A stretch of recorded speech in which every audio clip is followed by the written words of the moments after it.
إن الحمد لله نحمده ونستعينه ونستغفره ونستهديه ونعوذ بالله من شرور أنفسنا وسيئات أعمالنا من يهده الله فلا مضل له ومن يضلل فلا هادي له نشهد أن لا إله إلا الله وحده لا شريك له ونشهد أن محمدا عبده ورسوله أما بعد فيا عباد الله أوصيكم بتقوى الله وطاعته إن الله مع الذين اتقوا والذين هم محسنون قال الله تبارك وتعالى في محكم التنزيل بعد أن أقول أعوذ بالله من الشيطان الرجيم بسم الله الرحمن الرحيم إذا جاء نصر الله والفتح ورأيت الناس يدخلون في دين الله أفواجا فسبح بحمد ربك واستغفره إنه كان توابا صدق الله العظيم وقال النبي صلى الله عليه وسلم في الحديث خبرني ربي أني سأرى علامة في أمتي فإذا رأيتها أكثرت من قول سبحان الله وبحمده وأستغفره وأتوب إليه فقد رأيتها صدق النبي صلى الله عليه وسلم فيما قال أو كما قال Të gjitha falëndrimet, lartë madhrimet I takojmë vetëm Allahu xhalla shanuhu. Vetëm atë falëndrojmë dhe vetëm prej Tij ndihmë dhe falje kërkojmë. Atë të cilën Allahu I lartësuar e udhëzon në rrugë të drejtë, nuk ka devijues për të, dhe kush me vetë dëshirë zgjedh rrugën e devijimit, nuk ka udhëzues për të përpos Allahu xhalla shanuhu. Dëshmojmë dhe deklarojmë se nuk ka të adhuruar tjetër me merit përpos Allahut një, dhe dëshmojmë dhe deklarojmë se Muhamedi sallallahu alaihi wasallam është robi dhe I dërguar I Tij I fundit. Paqja, mëshira, bekimet Allahut qofshin mbi të, mbi familjen e tij të ndershme, mbi shokët e tij besnik dhe mbi gjithë ata të cilët e ndjekin dhe pasojnë rrugën e tij deri në ditën e gjykimit. Të nderuar vëllezër besimtar, jemi në ditët e fundit të muajit Dhul Hijja, muaji I Haxhit, muaji në cilin edhe prej gjakovës tonë shkuan një numër I konsiderueshëm I haxhive për ta kryer ibadet, këtë ritual që është shtyllë e fesë tonë e që është haxhi. Edhe fatmirësisht u ktyn në vendet e tyre shëndoshë mirë. Arsyeja që e hapa hutben e kësaj xhumaje me një surë në cilën ka zbrit pikërisht në këtë muaj, muajin Dhul Hijja, e që është surja Nasr, surja e triumfit, është pikërisht për mësimet që na jep kjo sure edhe që ndërlidhet me një ditë në cilën jemi sikurse kjo e sotmja, dita 12 qershorit. Të nderuar vëllezër besimtar, thuhet që në haxhin e tij lamtumirës, Muhamedi sallallahu alaihi wasallam, me njëherë pas Kurban Bayramit, pra gjatë ditëve të Teshrikut, e që ka qenë viti I 10 Hijri, ka qenë haxhi I fundit Muhamedi sallallahu alaihi wasallam, I zbritet kjo sure, e cila është surja e fundit e cili ka shpall Muhamedi sallallahu alaihi wasallam kur flitet për një sure në tërësi. Ndërsa ajeti I fundit që ka zbrit më njëherë pas tyre është El yawma akmaltu lakum dinakum, sot është dita në cilën e plotësova dhuntin, e plotësova fenë juaj, edhe gjithashtu ajeti tjetër I surës Bekare ku Allahu I lartësuar na porosit për drejtësi edhe ruajtje të drejtave të besimtarëve. Mirëpo si tërësi, kjo surja e Nasr, surja e triumfit, është surja e fundit që Allahu I lartësuar e ka zbrit. Thot Allahu I lartësuar në këtë sure, Idha jaa nasrullahi wal fath, kur të vijë ndihma edhe triumfi I Zotit tënd, edhe vjen me të çlirimi, është për qëllim çlirimi I Mekës. Wa ra'aita an-nasa yadkhuluna fi dinillahi afwaja, edhe I sheh njerëzit të këfuten grupe në fenë e Zotit fuqiplot. Thot Allah I lartësuar, fasabbih bihamdi rabbika wastaghfirhu innahu kana tawwaba. Thot madhno Allahun e lartësuar shumë, duke thënë subhanallahi wa bihamdihi. Madhno Allahun e lartësuar duke thënë I dlir është Zoti im për çdo tmete. Edhe në njëjtën kohë falëndero Allahun e lartësuar për nimetet që Allahu t'i ka dhënë. Wastaghfirhu innahu kana tawwaba. Edhe kërkoj falje atij se me të vërtet Allahu I lartësuar është tawwab. Është ai që vazhdimisht I pranon pendimet e robëve të tij të sinqertë. Thuhet, transmetohet prej Aishës radiallahu anha, Allahu qoftë I kënaqur prej saj, se thot Kur ka zbritur kjo sure, nuk e kemi pa Muhamedin sallallahu alaihi wasallam vetëm duke shpeshtu këtë lutje, subhanallahi wa bihamdihi, Allahumma ighfirli. Vazhdimisht e ka përsërit këtë dhikr. Sa që thot Aisha radiallahu anha, thot Muhamedi sallallahu alaihi wasallam nuk ka lënë ruku në namaz, as nuk ka lënë sejdë pa përsërit këtë dhikr. I dliri, i pasur për çdo të mete je o Allahu im, edhe ty të takon falëndrimi, o Allah të lutem më fal mua. Umu Seleme radiallahu anha, një sahabike tjetër e ndershme, thot Muhamedi sallallahu alaihi wasallam nuk na ka ndodhur që mi pa kur na ka ardhur, ose kur u shku dikun, ka marrë një rrugë, ose është kthyr prej një rrugtimi, ose ka bënë një veprim në fund të jetës tij, pasi që është shpallë kjo sure, vetëse e ka përsërit vazhdimisht këtë dhikr dhe këtë lutje. Vazhdimisht gjuha e tij ka qenë e lagur me përmendjen e këtij dhikri. E Muhamedi sallallahu alaihi wasallam kur u pyet për arsyeën e këtij veprimi, tha Allahu i lartësuar më ka njoftuar mua duke më thënë që kur ta shohësh një shenjë tek ummeti yt, tek populli yt, atëherë fasabbih bihamdi rabbika wastaghfirhu. Thot Allah i lartësuar, thot më ka porosit kur ta sheh këtë shenjë dëftuese tek ummeti yt, tek populli yt, atëherë përmenda Allahun shumë, dëlira atë prej tmetave, edhe falëndroja atë, edhe kërkoj falje atij. Thot Muhamedi sallallahu alaihi wasallam faqad ra'aytuha. Thot edhe këtë unë vetë e kam pa. Prandaj kjo është arsyeja që pse vazhdimisht e përsëriti këtë dhikr. Vëllezër besimtar, mi ka folin për një çlirim që ka ndodhur për disa njerëzve që në fillim ishin shumë dopt, edhe ishin shtypen, edhe ishin përsekutuar. Prandaj edhe porosia që Muhamedi sallallahu alaihi wasallam u porosit nga Allahu i lartësuar është që ta madhrojë Allahun e lartësuar pikërisht për këtë arsye. E që në vetvete të thuar subhanallahi wa bihamdihi, shpreh një përveç mirënjohjes, shpreh edhe një farë habije se çfarë fuqie të madhe ka Allahu i lartësuar, që njerëz që kanë qenë dikur të shtypur, përsekutuar, që nuk kanë pas kur farë shprehse prej kërkajit vetëm prej Allahut të lartësuar, çai Zot u mundsoi që mos liru prej kthetrave të armiqve të tyre. Prandaj kjo shpreh habi. Edhe Muhamedi sallallahu alaihi wasallam u porosit që në momentin kur të arrihet ky çlirim, edhe triumfojnë mbi armiqtë e tyre, atëherë meritat le t'ia kushtojnë Allahut të lartësuar. Atë le ta përmendin. Atë le ta falënderojnë. Edhe në të njëjtën kohë mos ta ngrisin kryt e tyre. Mos tregojnë me ndjermansi dhe arrogancë. Mirëpo le ta shprehin për kushtimin e tyre edhe kërkimfaljen ndaj Allahut të lartësuar. Në të njëjtën kohë, kur Muhamedi sallallahu alaihi wasallam në një rast shkoi tek disa prej shokëve të tij, tek Ebu Bekri, tek Omeri edhe shokë tjerë që i ka pas, edhe u arritstoi këtë sure, sahabët e tij filluan edhe keshën, edhe e kuptuan këtë si shenjë për gëzimi, ndërkohë që axha i tij, Abbas ibn Muttalibi, filloi edhe çajti. Edhe Muhamedi sallallahu alaihi wasallam e pyeti, thotë, cila është arsyeja se pse po çan? Thot ai, kjo është shenjë që po do më na tregu Zoti që ty tu ka afru momenti i vdekjes. Kjo është shenjë, kjo është sure që Allah i lartësuar neve rrjedhimisht është kanë njofton që ti e përmbush misionin ton, edhe tash ka ardhur koha që më kthy Allahut të lartësuar.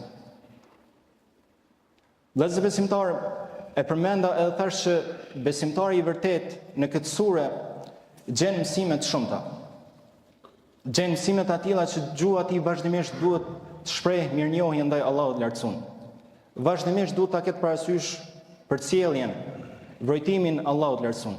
Vazhdimisht meritat t'ia tregoj Allahut të lartësuar.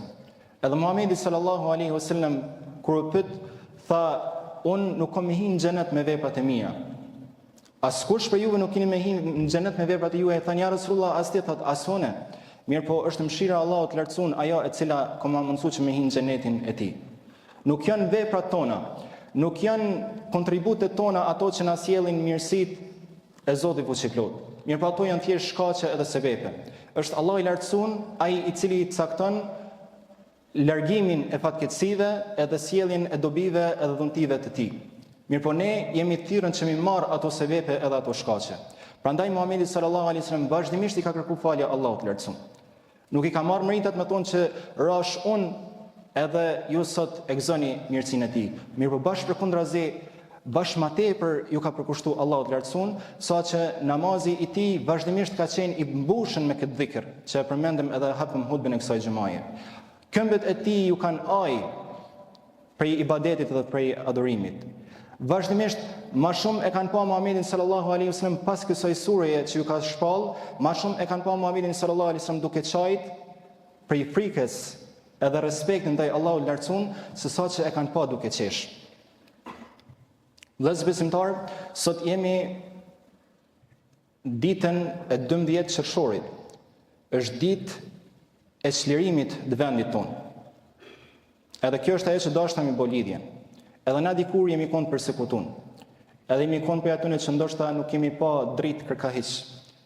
Edhe kemi pritë se cili prej neve se kur na vjen momenti i fundit. Mirë po dashti Allahu i lartësuar që i boni sebeb njerëzit e që në këtë datë me njëherë pas përfundimit të sulmeve ajrore nga NATO zbarkuan në trojet tona këfori i cili shërbeu për një kohë për rujtjen e paqes në vendin tonë. E që ju jemi shumë mirënjohës. Mirë po, pas kësaj dite e këndej pare atu që vazhduan njerëzit e këtij vendi. A thu, jemi mirënjohës ndaj Allahut të lartësuar për çlirimin edhe për mirësitë që Allahu i lartësuar na japi. A thu çto merita i morëm ne për veti, apo pja atribojmë Allahut të lartësuar. A thu, u bom ma arrogant edhe kryum vetë besim ma të shtun, apo na ushtu për kulja jonë për Allahu të lartësuar. Vëllezër besimtar, Allahu i lartësuar thot në Kur'anin famlar: "Walau anna ahla al-qura amanu wattaqaw, lafatahna alehim barakatin minas samai wal ard."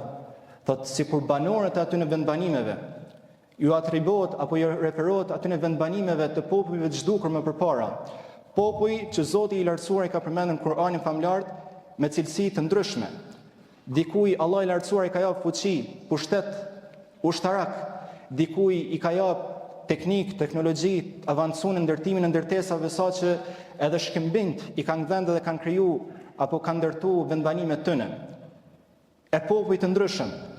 Allah i përmend e thotë që sikur banorët aty në vendbanimet më pashme, ti kishin besu Allahut të lartësuar, edhe kishin pas frikë respekt ndaj tij, thotë na kishim ju jap aty në ju hap begatit e qiellit edhe tokës, thotë walakin kadhabu. Mirë po ata përgënjeshtruan. Mirë po ata u treguan arrogant. Mirë po ata ja kthyen shpinën mirësisë së Zotit. Thotë kështu që ne i morëm ata dhe ndeshkuam për atë se çka vepronin më herët.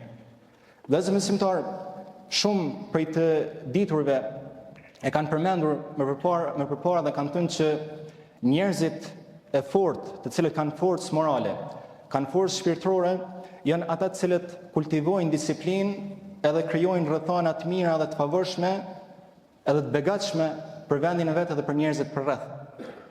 Mirë po ku të krijohen këto kushte të favorshme edhe fillojnë begatitë dhe mirësitë e Zotit një ardh, thotë këto pastaj krijojnë njerëz të cilët janë të ligë, të cilët mësohen me këto begati, të cilët mësohen edhe i marrin për të mirëqenia mirësitë që Zoti i lartësuar pi fal.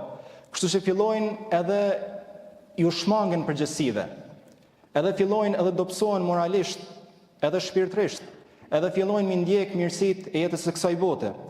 Thotë këta njerëz ligë pastaj i rikthejnë përsëri ato rrethanat e pafavorshme.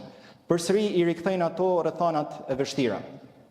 Prandaj për të mos u bë si këta, Allahu i lartësuar na ka kujtuar dhe na ka përmendur që vazhdimisht ta madhrojmë atë. Vazhdimisht ta kujtojmë mirësinë e tij mbi neve. Edhe në njëjtën kohë ti kërkojmë falje atij për gabimet tona.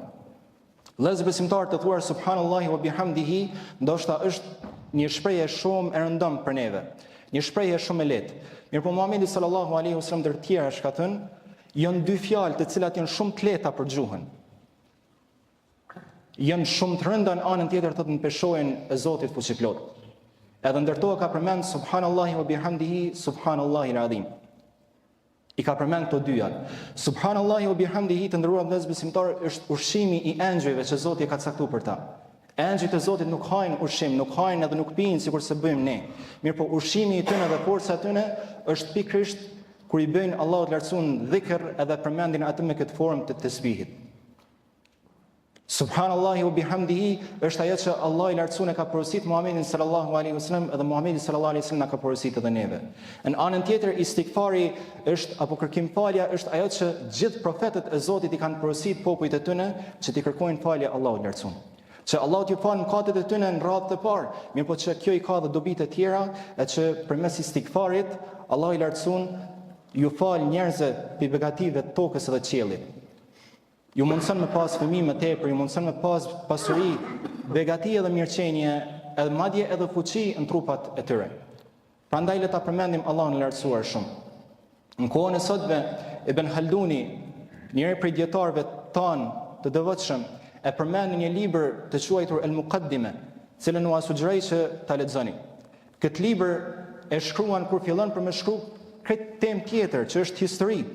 Mirëpo kjo El Muqaddime që në shqip do me thonë parathënje, është parathënje që ka dalë dy vëllime, edhe folë për historinë.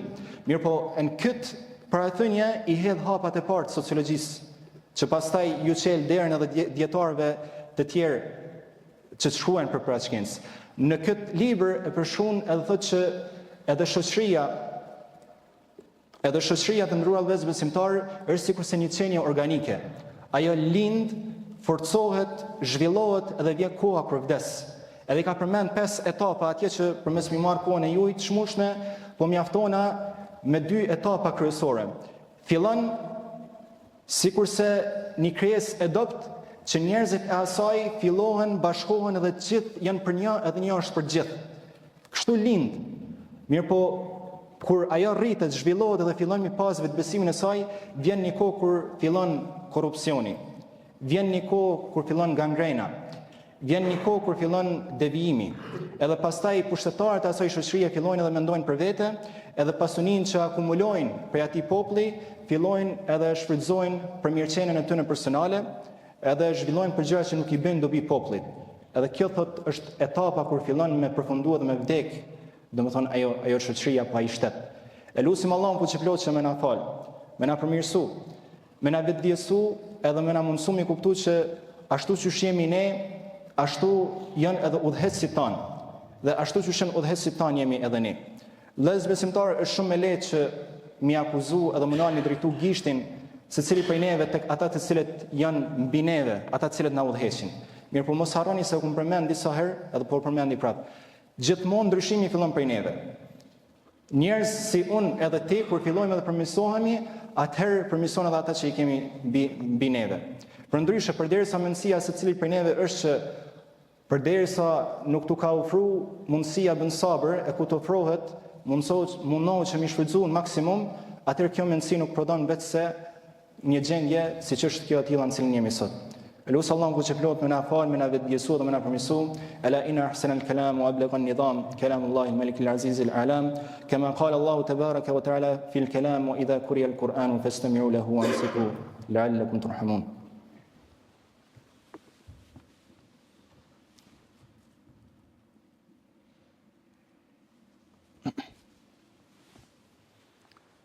Alhamdulillah